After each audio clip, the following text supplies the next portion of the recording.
Halo guys, ketemu lagi di pembelajaran online atau daring bersama Bimbel Tridaya. Nah, kali ini kalian ditemani sama kakak. Mungkin buat yang belum tahu, kita kenalan dulu ya. Nama kakak Kak Rofik.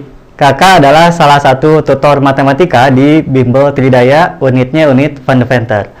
Nah, untuk hari ini kita akan bahas atau bedah soal TPS kuantitatif. Jadi untuk hari ini masih ringan-ringan ya. Kita nggak bahas matematika IPA atau matematika IPS yang mungkin agak sedikit berat. Jadi kita ringan aja bahasnya, yaitu tentang bedah TPS kuantitatif. Nah, nanti yang akan kakak bahas ini mungkin nggak terlalu banyak juga ya, karena memang waktunya juga tidak terlalu banyak, tidak terlalu panjang. Kita akan bahas beberapa tipe soal. Jadi nanti kakak akan bahas yang pertama itu adalah tentang diagram Venn, oke? Tentang himpunan. Nah, yang kedua itu adalah tipe soal 1-2. Mungkin kalau kalian yang kelas 12 masih familiar ya, atau masih ingat-ingat sedikit tentang tipe soal 1-2. Dan yang ketiga nanti adalah tipe soal P dan Q. Jadi membandingkan dua kasus, P dan Q. Oke, kakak rasa kita coba mulai langsung aja ya dari soal nomor 1. Oke, nah ini yang seperti tadi kakak udah bilang, kita akan bahas tentang diagram Venn. Oke? Nah, di UTBK tahun kemarin, tahun 2019, di TPS kuantitatif, memang ini banyak muncul ya. Mungkin nggak banyak sih, maksudnya sering muncul. Jadi di hampir setiap paket itu ada soal tentang himpunan atau soal tentang diagram Venn. Oke? Nah, kalau kita ingin menjawabnya dengan cepat atau secara simpel, ini cukup mudah. Jadi kalian tinggal lihat, atau kalian ingat dulu ya, yang pertama apa itu irisan, yang kedua apa itu gabungan. Ingat, ketika ada lambang seperti ini artinya adalah irisan. Arti dari irisan itu adalah elemen atau daerah yang masuk di kedua himpunan tersebut, gitu ya. Contohnya di sini kakak punya mana ya? Misalkan kita lihat A irisan B. Kalau A irisan B itu artinya daerah yang masuk di A dan juga masuk di B, gitu ya. Kalau kita lihat di sini, kalau kita ambil A irisan B itu contohnya adalah yang seperti ini ya. Jadi ini full, yang ini juga masuk, itu adalah A irisan B. Tapi kalau A union gini ya, ini gambarnya U, itu artinya adalah gabungan. Nah, kalau gabungan itu berarti semuanya masuk. Oke? Jadi daerah yang melingkupi A dan B. Jadi semuanya masuk. Ini masuk ya, semua A-nya masuk, B-nya juga masuk. Gitu. Kebayang nggak? Ya, mungkin ini pernah dulu kita belajar waktu SMP ya. Sekarang kita recall atau kita ingat kembali tentang diagram Venn ini. Oke, nah sekarang kita coba bahas soal nomor 1 ini ya. Pada gambar ini, daerah yang diarsir menyatakan himpunan. Oke, kalau kita lihat di sini, daerah yang ini, daerah yang diarsir sebelah atas, ini kayaknya sih irisan dari A sama B. Ya kan? Dia adalah irisan dari A sama B, tetapi yang ininya nggak masuk nih. Ini artinya apa? Ini adalah C, irisan antara A, antara B, dan antara C. Jadi irisan A, B, dan C, semuanya. Gitu. Nah, simpelnya, ini adalah irisan antara A dan B, tapi dikurangi C. Gitu. Kebayang nggak maksudnya? Jadi, kalau kita lihat di optionnya, untuk daerah yang atas ini, sebesar ini, itu adalah A diiris B dikurangi C, gitu ya. Simpelnya seperti itu. Nah, kalau kita lihat di optionnya, yang mana nih kira-kira ya? Yang masuk itu adalah yang D. Coba kita lihat yang D. Di sini, di D kita punya A diiris B dikurangi C. Kenapa ini disebut dikurangi C? Karena ini adalah diiris lagi dengan C komplement. C komplement atau C pangkat C ya. C pangkat C komplement gitu. Nah, kalau ada C komplement seperti ini artinya daerah yang bukan C. Artinya kalau ada C, dia nggak boleh masuk. Gitu, dia dikurangi. Oke? Nah, jadi daerah yang atas ini bisa kita simpulkan, ini bentuk himpunannya adalah A diiris dengan B diiris dengan C komplement atau dikurangi dengan C gitu. Oke. Nah, kalau yang bawahnya berarti ini sebaliknya. Coba ada yang tahu? Ya jelas ya, tadi kakak udah nunjuk jawabannya yang D, pasti ini adalah gabungannya. Artinya apa? Kalau simpelnya mungkin gabungan itu ditambah mungkin ya. Jadi ditambahin dengan yang bawahnya ini. Yang bawah ini adalah C diiris dengan B, tapi A-nya di-cut, A-nya dikurang. Nah, sama kayak tadi, berarti C diiris dengan B dikurangi A, atau diiris lagi dengan A komplement, seperti itu. Gimana? Kebayang nggak? Kira-kira cara menentukan apa ya namanya himpunan ataupun pernyataan dari gambar yang ada. Itu. Jadi seperti itu caranya. Ya. Nah, sebenarnya ada satu cara lagi yang apa ya? Mungkin lebih ke ngotretnya gitu ya, ngotretnya. Oke, kakak contohin ya. Tapi ini agak sedikit panjang, jadi harus kita lihat. Oke, kakak contohin nomor 1 ini ya. Oke, gambarkan dulu. Ini ada himpunan A, misalkan kayak gitu ya. Ada himpunan B dan ada himpunan C. Oke, ini A, ini B, ini C. Nah, yang diarsir adalah sebelah sini dan sebelah sini. Oke, betul ya. Oke. Nah, kita misalkan menggunakan angka beberapa daerah yang ada di sini. Di sini ada beberapa daerah ya. Kita misalkan ini daerah yang pertama, ini daerah kedua, ini daerah ketiga, ini daerah keempat, oke. Ini daerah kelima, ini daerah keenam, dan ini daerah ketujuh. Nah, jangan lupa ada yang tidak termasuk ke ABC. Oke, jadi yang tidak termasuk ke semuanya, misalkan ini yang di luar ya, itu adalah daerah nomor 8. Oke, yang diarsir di sini itu adalah daerah 2 dan 6. Jadi yang ditanyakan apakah itu himpunan yang memiliki anggota 2 dan 6. Gitu. Nah, kalau kita lihat, ingat tadi irisan ya, yang namanya irisan, kalau kita lihat 2 dan 6 itu yang 2 dulu deh ya. Yang 2 itu dia masuk di A dan di B. Artinya 2 itu adalah irisan antara A dan B. Tapi irisan antara A dan B itu bukan cuma 2. Ya kan? Ada juga 4. Jadi irisan dari A dan B itu adalah 2 dan 4 gitu. Nah, tapi kita nggak butuh di 4. Berarti harus diapain? Nah, tadi simpelnya adalah 4-nya harus dikurang. 4 itu adalah anggota C. Ya kan? Nah, berarti kita harus iris juga dia dengan yang bukan anggota C. Artinya gini, jadi A diiris B, diiris dengan C komplement. Nanti 4-nya bakal hilang. Kenapa 4-nya hilang? Karena C itu ada 4-nya kan di sini. C itu mengandung elemen 3, 4, 6, dan 7. Ya kan? Jadi, setiap ada elemen C itu nggak boleh masuk. Itu arti dari A iris B iris C komplement. Jadi iris C komplement artinya setiap ada elemen C itu harus dihapus. Di sini elemen C-nya adalah 4, jadi dia harus dihapus. Makanya jawabannya yang bisa tinggal 2. Gitu. Nah, yang satunya lagi, yang 6. Sama ya, mirip. 6 itu dan 4 itu adalah irisan dari B dan C ya. Berarti B diiris C. Ini jawabannya adalah 4 dan 6. Tetapi 4-nya harus kita hapus. Nah, sebenarnya 4 itu anggota dari C juga. Ya kan? Nah, tapi kalau ini anggota C-nya dihapus, berarti 4, 6 dua-duanya hilang.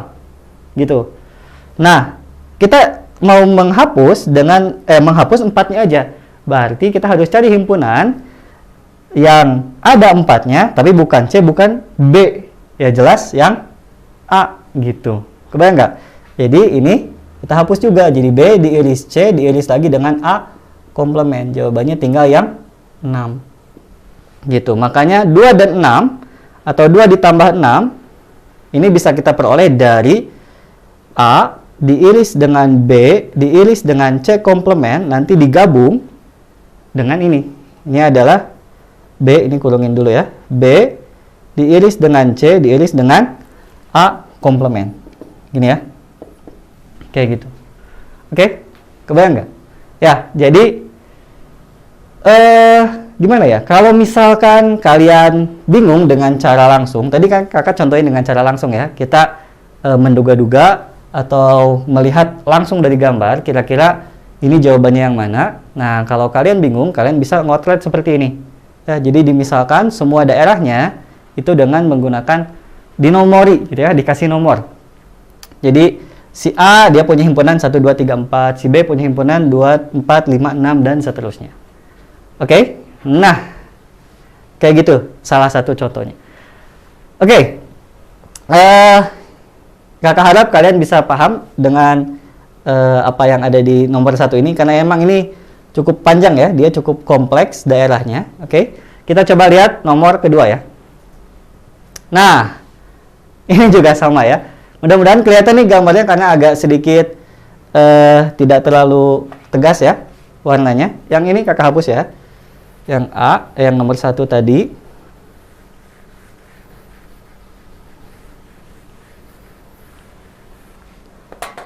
Untuk nomor 2, nah arsirannya ini kalau kita lihat si C itu kan di dalam ya. Jadi C itu adalah ada di dalam A dan B, A gabung B gitu ya. C itu adalah bagian dari A gabung B. Nah, si C ini dia semuanya diarsir kecuali bagian ini, yaitu bagian A diiris dengan B, ya kan? Kebayang nggak? Jadi C itu diarsir kecuali bagian A diiris dengan B, gitu. Nah, berarti C itu diarsir kecuali bagian A diiris dengan B. Nah, berarti ini sama aja dengan C, nih ya, untuk yang sebelah kiri itu adalah C dikurangi B. Kebayang nggak? Jadi daerah C, tapi kita nggak mau ada B-nya untuk yang sebelah sini, ya kan? Jadi karena daerah C itu asalnya full segini, oke? Berarti untuk sebelah sini ini adalah C, tapi dikurangin B. Jadi B-nya ini nggak mau ada. Ini dihapus, gitu, oke? Nah, kalau kita lihat ini udah sedikit nampak ya jawabannya, kayaknya yang A ya. Jadi digabung dengan yang sebelah kanan. Begitu juga yang kanan itu sebaliknya. Jadi C tapi dikurangi dengan A. A-nya dia gak mau masuk, gitu. Kebayang nggak? Itu cara simpelnya ya. Jadi C tadi ya dikurangi dengan B karena kita ambil yang sebelah sininya aja. Ini artinya C tapi yang ada di dalam B itu dihapus. Digabung dengan atau dijumlahkan dengan C tapi dikurangi dengan yang A. Jadi untuk bagian ini daerah C yang masuk ke dalam A itu dihapus, gitu. Kita gabungin akhirnya nemu deh seperti ini, gitu. Kebayang nggak? Jadi itu cara langsungnya ya. Jadi kita nggak usah ngotret. Untuk himpunan ini kita apa ya, mungkin bayangkan di dalam pikiran, itu juga udah bisa kita jawab pertanyaan tersebut, gitu. Nah, gimana nih teman-teman, kebayang nggak? Kakak harap kalian bisa nyobain ini pakai cara yang tadi ya, cara di kasih nomor tadi ya, daerah-daerahnya. Oke. Jadi untuk nomor 2 ini jawabannya adalah yang A. Oke, kalian tinggal gambarkan lagi terus dinomori seperti ini. Oke, nanti kalian coba kerjain pakai langkah yang tadi ya dengan cara penomoran. Oke, kita lanjut ke soal nomor 3. Nah, ini lebih apa ya, menurut kakak lebih simple ya, lebih simple. Oke, karena emang kalau yang tadi kan ini ada daerah yang bolong, jadi mirip ya kan, mirip tapi ada daerah yang bolong. Kalau yang nomor 1 tadi, kalau ini full, jadi semuanya masuk. Oke, nah kayaknya kakak mau kasih contoh pakai penomoran yang tadi ya. Jadi ini juga masuk. Oke, ini juga masuk. Oh, tapi itu ke A ya. Oke, kita tukar aja ya. Jadi yang ini himpunannya B, yang ini A, yang ini C gitu ya. Ini untuk soal nomor 3. Oke. Jadi sama, cuma beda posisi aja ya. Jadi yang di A-nya jadi di kanan, B-nya jadi di kiri. Oke, sama kayak gitu. Oke, kita akan mencari himpunan yang cocok dengan arsiran tersebut. Nah, kalau kita lihat di sini, ini kakak ajarin dulu secara simpel ya. Ini kayaknya adalah, kalau kita lihat dua arsiran ini dua-duanya ada di B, ya enggak? Ya kan? Dua-duanya ada di B dan beririsan dengan A. Gitu. Terus di sini juga ada di C, terus beririsan dengan A. Artinya apa? A itu selalu masuk. Gitu. Kalau kita kotret, itu artinya apa? Yang tadi ya, yang sebelah sini, yang sebelah atas, atau yang ini, 2 dan 4, itu adalah A diiris dengan B. Sedangkan 4 dan 6, itu adalah A diiris dengan C. Terus kita gabungin. Gitu. Nah, tapi masalahnya di opsinya nggak ada ini yang bentuk kayak gini. Jadi simpelnya, daerah yang diarsir ini adalah himpunannya seperti ini.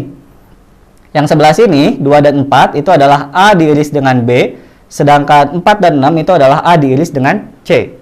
Tapi di opsinya nggak ada. Nah, gimana caranya? Kita lihat, di sini sama-sama ada A iris. A iris, A iris. Ya kan? Kita coba keluarin A irisnya. A irisnya keluarin. Jadi yang nyisa tinggal, di sini tinggal B. Ini ada tanda gabung, di sini ada C. Gitu. Ya. Jadi kayak gitu. Nah, ada kan jawabannya, tapi ketukar posisinya. Ini sama aja dengan B gabung C diiris dengan A. B gabung C diiris dengan A. Gitu. Jadi lebih simpel ya untuk soal nomor 3, karena beda dengan nomor 1 tadi. Kalau nomor 1 itu tengahnya kosong, jadi kita harus mikir nih gimana caranya biar dia bisa hilang, bisa dikurangin. Tapi untuk nomor 3 ini lebih simpel. Jadi A iris B digabung dengan A iris C, ya udah kita tinggal utak-atik gimana caranya biar ada di option. Oke? Cukup jelas ya? Kakak rasa cukup jelas. Kita lanjut ke soal nomor 4. Nah, ini juga nih gimana? Kalau ini kalau kita lihat di nomor 4, ini masih himpunan ya, masih diagram Venn. Nah, kalau kita lihat di sini, ini masuk. Hampir B itu hampir semuanya masuk, kena arsiran. Ya kan? Kecuali di sini dan di sini. Nah, kira-kira menurut kalian, apa sih jawabannya? Ayo. Kebayang nggak? Nah, ini adalah B, ya kan? Tapi ini nggak masuk. Yang nggak masuk itu, kalau kita lihat, dia adalah bukan anggota A, bukan juga anggota C. Itu kan? Yang bawah juga sama. Ini bukan anggota A, bukan juga anggota C. Artinya apa? Ini adalah B diiris dengan A dan C. Atau A ditambah C, ya kan? Jadi nomor 4, ini lebih simpel juga. Sekali lagi ya, kakak ulangi. Ini adalah B, tapi diiris dengan A gabung C. Kenapa? Karena yang nggak masuk ke A, nggak masuk ke C itu nggak ada di sini. Nggak masuk arsiran, ya kan? Berarti dia sama aja dengan B diiris dengan A digabung C, gitu. Oke? Kebayang kan? Nah, berarti ini udah bisa nih langsung kita lihat jawabannya. A gabung C. Oh, ada ya yang D lagi. Ya kan? D. Ya, jawabannya yang D. Betul ya? Tapi beda posisi aja. Jadi ini A gabung C. A gabung B. C kan artinya semuanya ini AC, tapi diiris dengan B. Ya kan? Diiris dengan B, berarti yang B tapi nggak masuk A gabung C itu nggak masuk arsiran. Gitu ya? Oke?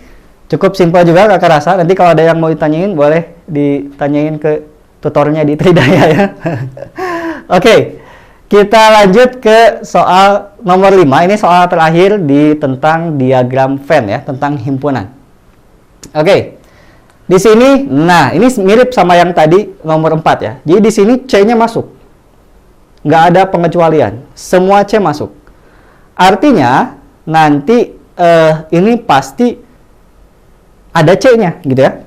Jadi nomor 5 ini pasti ada C-nya karena semua C ini masuk. Semua C masuk arsiran. Artinya nanti dia akan berbentuk C bergabung dengan sesuatu. Apa sih sesuatunya itu? Nah, kalian lihat nih. Ini C kan? C udah pasti masuk, jadi pasti C gabung sesuatu. Si sesuatunya itu adalah ini. Daerah sini adalah daerah irisan, ingat ya? Kalau bentuknya seperti ini kita abaikan dulu. Bentuknya seperti ini adalah irisan antara A dan B. Artinya ini adalah C digabung dengan irisan antara A dan B. Berarti C digabung dengan irisan antara A dan B, atau A diiris dengan B. Gitu. Nah, jadi gampang ya, mirip sama nomor 4 tadi. Tapi kalau kita lihat di sini, nah, jawabannya nggak ada ya. Jawabannya nggak ada di optionnya. Gimana caranya biar ada? Nah, kalau yang tadi, kalian ingat, yang ini nomor 3 tadi ya. Nomor 3, itu jawabannya kayak gini, tapi nggak ada. Terus kita buat jadi kayak gini. Artinya apa? Si A-nya kita keluarin, dikelompokkan. Gitu. Kalau yang ini, berarti sebaliknya. Kayaknya kita harus masukin ke dalam si C-nya ya. Berarti ini sama aja dengan C digabung dengan A, nanti diiris dengan C digabung dengan B. Gitu. Bayang nggak? Jadi C digabung dengan A diiris dengan C digabung dengan B. Nah, jawabannya yang B ya. Ada nih, mirip ya, cuma beda posisi aja. Jadi kalau kakak nulisnya C digabung A iris C gabung B, tapi di sini adalah A gabung C iris B gabung C. Ya, sama aja kan? Ya. Jadi jawabannya seperti itu. Nah, jadi itu cara simpelnya ya. Kita bisa langsung melihat dari gambar, kira-kira dia berbentuk apa sih? Gabungan atau irisan. Gitu ya. Kalau memang ada yang harus dikurang, kita bisa kurangi atau mengurangi itu sama aja dengan mengiris dengan komplemennya. Gitu ya, yang tadi kakak udah contohin di nomor 1 dan nomor 2 tadi. Oke, nah untuk nomor 4 dan nomor 5 ini kakak rasa cukup mudah ya. Jadi kalian tidak perlu pakai penomoran pun, kalian kakak rasa bisa langsung melihat jawabannya. Tapi ingat tadi, ketika nggak ada jawabannya di option, berarti kita harus otak-atik atau kita harus ya melakukan apa ya namanya perhitungan gimana caranya biar ada di option. Jadi jangan langsung bilang kalau nggak ada berarti nggak ada jawabannya, salah soal atau lain sebagainya ya, belum tentu ya. Jadi kita harus otak-atik dulu gimana caranya biar ada di option. Oke. Nah, untuk sesi yang pertama ini kakak rasa akan cukupkan dulu sampai di sini, sampai soal nomor 5, karena sebentar lagi kita akan memasuki waktu sholat zuhur ya. Jadi kita break dulu sejenak untuk sholat zuhur. Sekalian kakaknya juga mau istirahat dulu sebentar ya. Nah, nanti kita lanjut lagi di mungkin sekitar 10 menitan lagi lah. Oke? Sekitar 10 menitan lagi kita akan lanjutkan lagi untuk soal nomor 6 sampai 10. Itu adalah soal tipe selanjutnya dari kuantitatif, yaitu tentang soal tipe 1, 2 dan soal tipe P dan Q. Oke? Jangan kemana-mana. Kita lanjutkan 10 menit lagi, oke? Oke, nah ketemu lagi ya soal kakak. Kita langsung lanjutkan aja ya ke soal selanjutnya, soal nomor 6. Nah, soal nomor 6 ini kita udah lanjut ya, nggak himpunan lagi. Tadi katanya ada yang bosan kan kalau himpunan-himpunan terus. Nah, kan tadi kakak bilang ya, kita emang hari ini fokusnya di diagram Venn dulu sebenarnya. Nah, sekarang baru kita lanjut ke soal nomor 6. Ini adalah ya soal matematika sih ya pasti, tapi tipenya adalah tipe 1, 2. Masih ingat tentang tipe 1, 2? Di sini kakak nggak nulisin PG-nya ya, karena lumayan panjang kalau kita tulis option-nya. Jadi kalian ingat aja option-nya. Sebenarnya nggak usah dihafal juga nggak apa-apa, nanti juga pasti muncul ya di pertanyaan kalau emang pertanyaan aslinya. Tapi ya sebagai apa ya istilahnya buat mengingat, kalau A itu adalah ketika satu saja yang benar ya, tapi duanya nggak bisa. B itu dua aja yang benar, tapi satunya nggak bisa. C itu kalau ya dua-duanya secara bersama bisa, gitu ya. Kalau D itu ketika satu aja cukup, dua aja juga cukup, gitu ya. Sedangkan kalau E itu kalau dua-duanya tidak cukup untuk menjawab pertanyaan yang ditanyakan di soal. Oke. Untuk nomor 6 nih, kakak liatin dulu ya. Seperti biasa nih, kalau kakak ngajarin kayak gini, biasanya kakak nggak suruh ngitung. Jadi kita cukup lihat, bisa nggak sih gitu ya, bisa nggak sih kalau nomor 1 diketahui kita jawab pertanyaan itu, atau bisa nggak sih kalau nomor 2 diketahui kita jawab pertanyaan itu. Kalau masih nggak bisa, berarti bisa nggak sih kalau dua-duanya dipakai atau dua-duanya ada, kita jawab pertanyaan itu, gitu ya. Oke, kita lihat nomor 6. Nah, di sini ada segitiga ABC. Segitiga ABC yang besar, sembarang ya. Berapakah panjang sisi BC? Yang ditanyakan panjang sisi BC di sini. Oke, ketika diketahui AD sama dengan 6 saja, ya, ketika diketahui AD sama dengan 6 saja, ya jelas kita nggak bisa jawabnya ya. Karena ini sudutnya berapa derajat kita nggak tahu. Ya kan? Nggak ada clue sama sekali. Kalau ini belum ada ya. Jadi yang diketahui cuma 1. Ini panjangnya 6. Terus mau nyari ini. Sudutnya nggak tahu. Ini ada clue sih, bisa kita tahu kalau ini sama kaki. Tapi tidak terlalu bisa membantu ya. Gitu. Jadi kayaknya kalau 1 aja yang diketahui, ini belum bisa menjawab. Gitu. Nah, sekarang yang 1 ditutup, yang 2 aja yang diketahui, yaitu X sama dengan 36 derajat. Nah, ini karena ada derajatnya ya. Jadi X sama dengan 36 derajat. Berarti ini 36 derajat, ini 72, ini 72. Nah, diketahuinya sudut-sudutnya semua. Kalau 2 aja ya. Kalau 2 aja diketahuinya sudut-sudutnya semua. Nah, berarti ya kita nggak bisa hitung panjang sisinya berapa. Kalau diketahui semuanya hanya sudut-sudutnya saja. Kalau diketahui X sama dengan 36, ini pasti sih kita bisa cari semua sudutnya berapa derajat.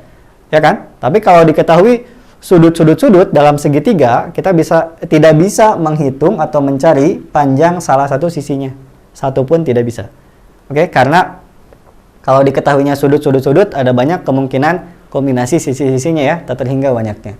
Nah, makanya jawaban yang paling mungkin itu adalah ketika dua-duanya bisa atau bergabung ya, dua-duanya secara bersama-sama menjadi clue dari pertanyaan tadi.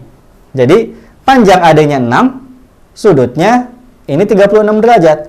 Berarti ini 72, ini 72, ini sekian derajat, nanti bisa dihitung ya, jelas. Karena 180 kan total dari suatu segitiga.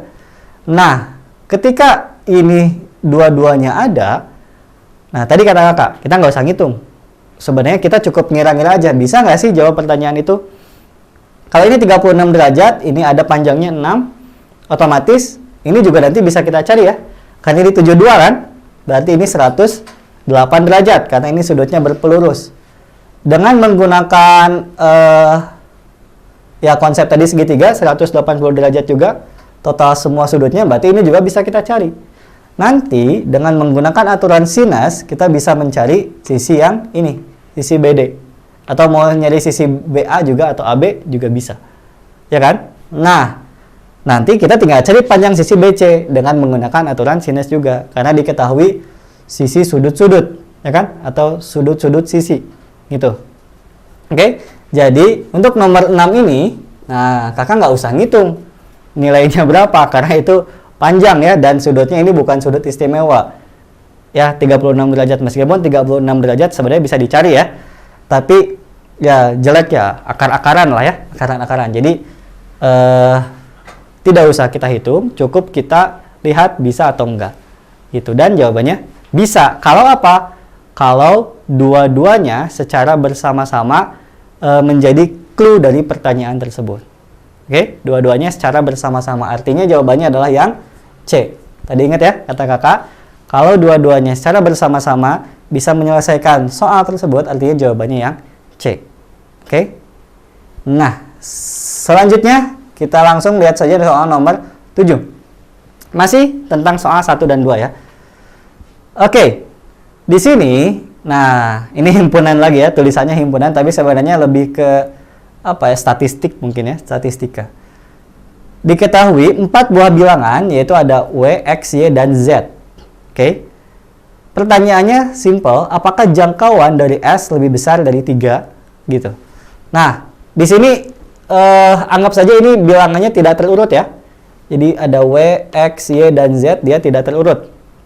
Bisa yang mana aja yang lebih besar, bisa yang mana aja yang lebih kecil. Nah, kalau misalkan clue yang pertama, katanya X dikurangi Y itu lebih dari 3.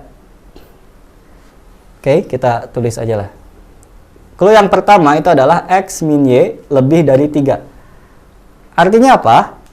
X dikurangi Y itu lebih dari 3 hasilnya. Berarti jangkauannya ya jelas pasti lebih dari 3 kan?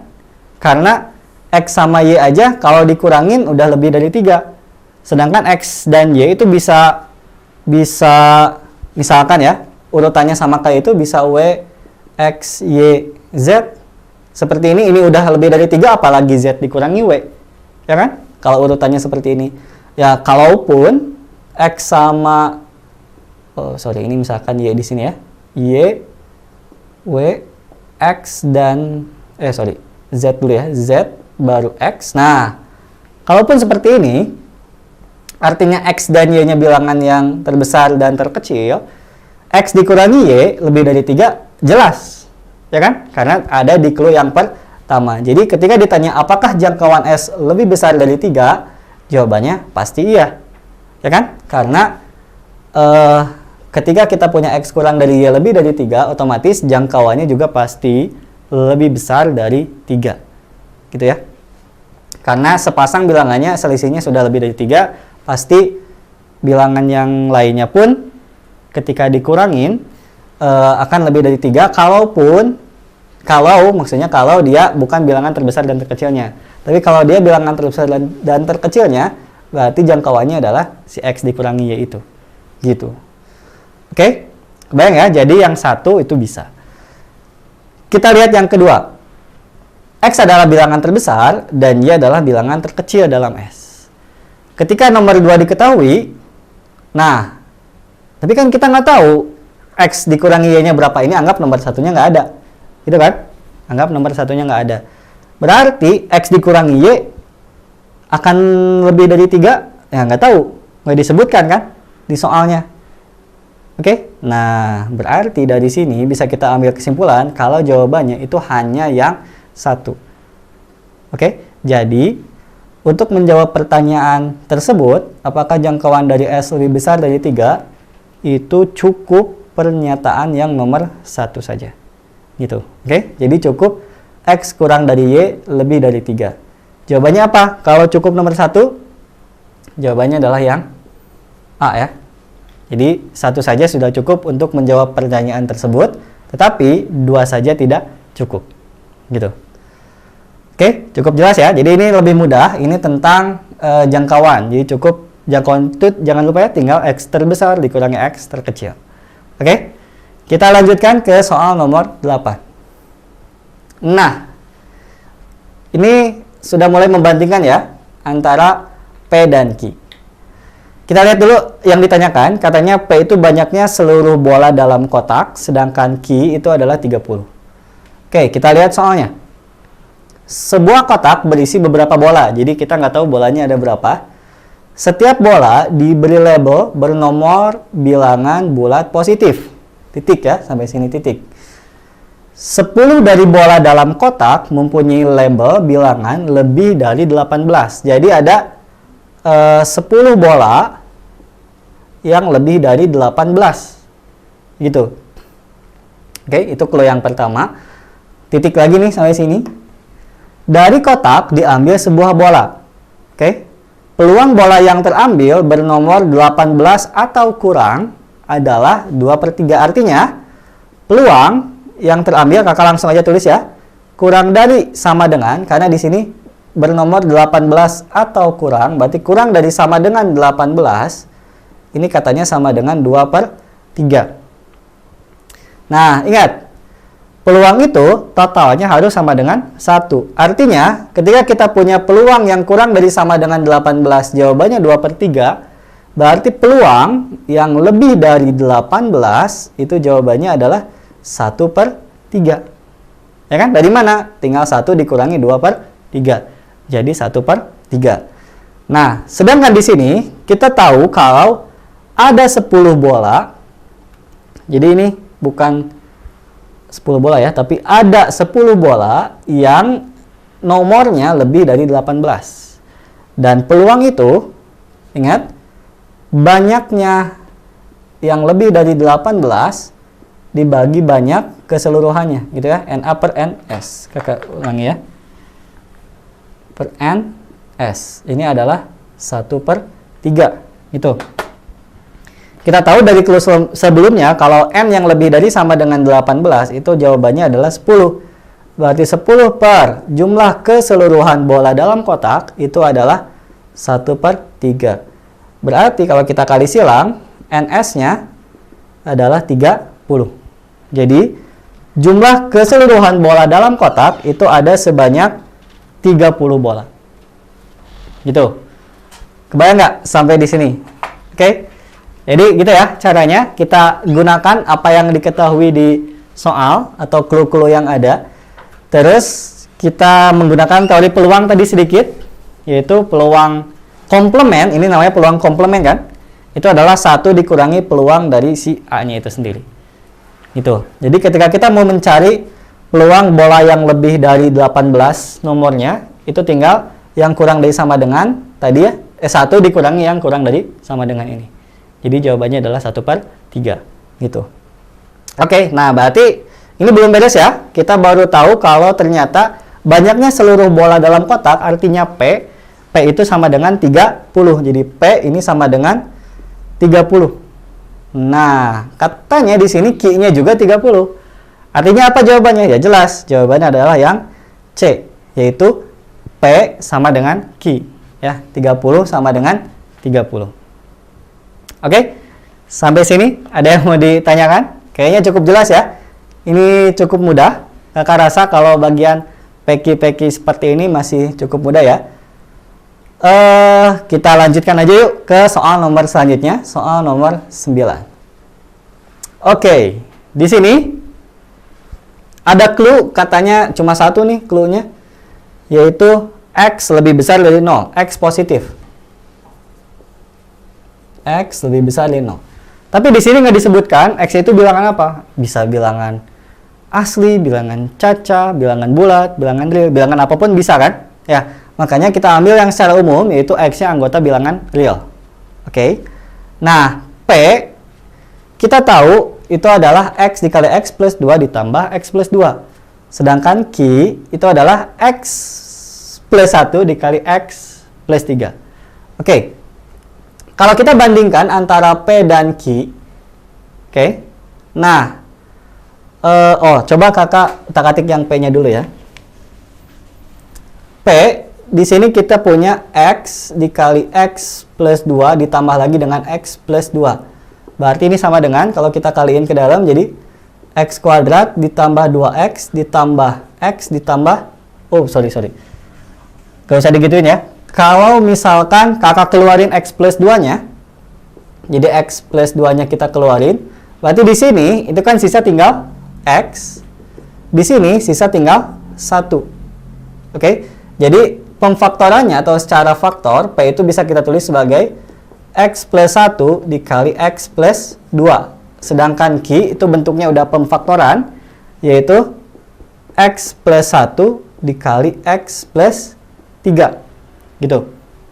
Nah, kalau kita lihat di sini, kelihatannya sih, kelihatannya Q itu lebih besar dari P. Kenapa? Karena di sini X plus 1-nya dikali dengan X plus 2, sedangkan di sini X plus 1-nya dikali dengan X plus 3. Ya, jadi kelihatannya Q itu lebih besar dari P. Jawabannya yang B, kelihatannya.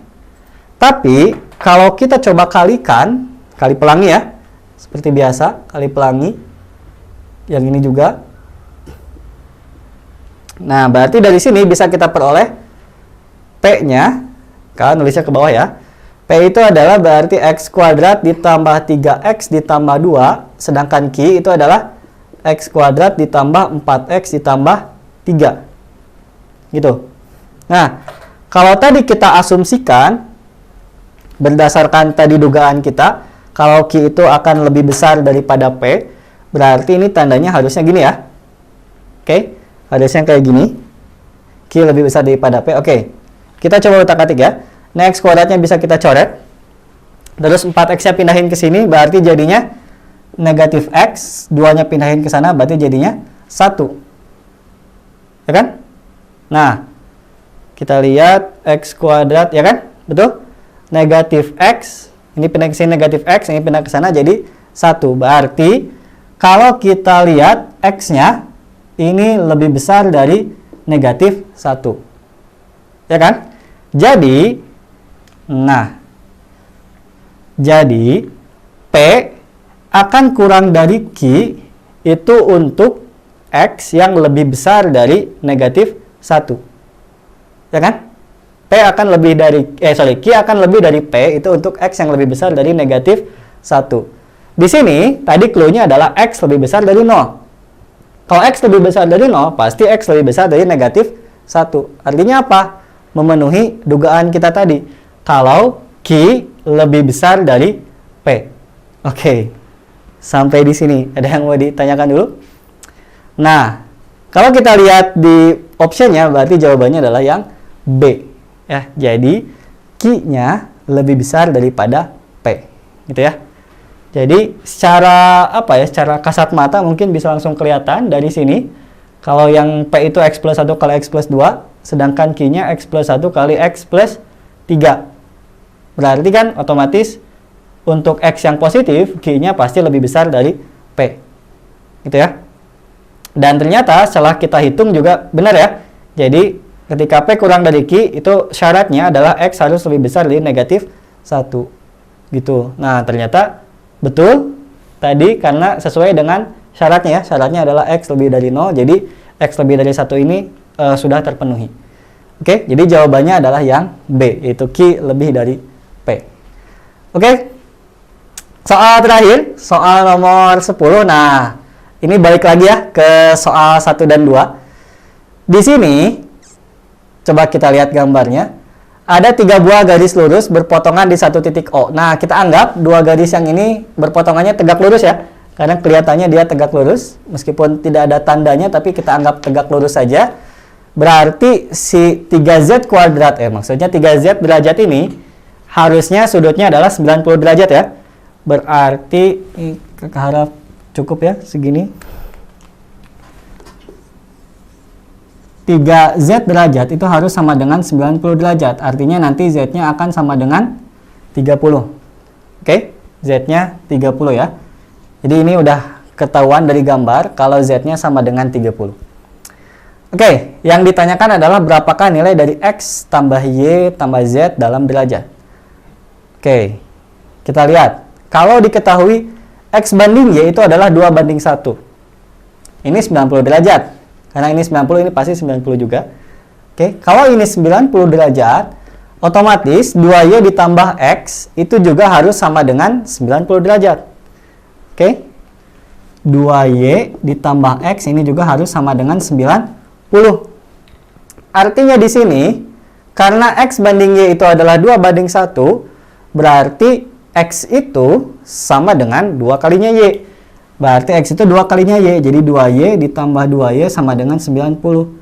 4Y sama dengan 90. Berarti Y-nya sama dengan 90 per 4. Nah, intinya apa? Intinya kita bisa mencari nilai Y. Kalau Y udah ada, X juga bisa kita cari. Karena perbandingannya udah ada juga. 2 banding 1. Dan Z juga udah ada. Nah, berarti X tambah Y tambah Z ini bisa kita cari. Oke? Jadi, pernyataan satu saja sudah cukup untuk menjawab pertanyaan tersebut. Kita lihat pernyataan kedua. Y banding Z katanya 3 banding 2. Berarti, kan Z-nya udah ada tuh. Z-nya udah ada 30 derajat. Dari sini, otomatis Y-nya bisa kita cari. Ya kan? Y-nya bisa kita cari berapa derajat. Kalau Y bisa kita cari, udah ketemu, ya X-nya juga pasti bisa kita cari. Intinya apa lagi? Ya tadi ya, kata kakak, soal kayak gini nggak usah dihitung. Langsung aja kita jawab. Bisa atau enggak dijawab? Bisa. Ya kan? Jadi, 2 saja, pernyataan 2 saja bisa atau cukup untuk menjawab pertanyaan tersebut. Nah, berarti jawabannya apa? Tadi ingat, jawabannya adalah yang D ya. Kalau 1 saja cukup, 2 saja cukup, berarti jawabannya adalah yang D. Oke? Nah, kalian nanti coba lihat lagi ya, opsinya apakah kakak benar. Tapi saya ingat kakak kayak gitu ya. Takutnya kakak sedikit lupa. Yang jelas kalau nanti UTBK sebenarnya pasti dituliskan opsinya seperti apa. Tapi kalau di sini agak kurang space-nya ya, jadi kakak nggak tulis. Tapi saya ingat kakak seperti itu ya. D kalau satu saja cukup dan dua saja juga cukup gitu. Oke. Ini adalah soal terakhir, soal nomor 10 untuk hari ini. Karena waktu juga sudah menunjukkan pukul 12:30 lebih. Kakak rasa untuk pembelajaran daring kali ini kita cukupkan sampai di sini ya. Untuk materi TPS kuantitatif. Nah, mudah-mudahan apa yang kakak sampaikan bisa menjadi mungkin menambah wawasan lah ya, menambah wawasan sedikit buat kalian. Terutama tadi yang kakak fokuskan adalah tentang diagram Venn, tentang himpunan. Gitu. Bagaimana cara membuat suatu pernyataan himpunan dari suatu gambar diagram Venn. Oke. Sekali lagi kakak mengucapkan terima kasih atas perhatiannya. Mohon maaf atas segala kesalahannya. Kita cukupkan sampai di sini. Assalamualaikum warahmatullahi wabarakatuh. Sampai ketemu di pembelajaran selanjutnya. Dadah.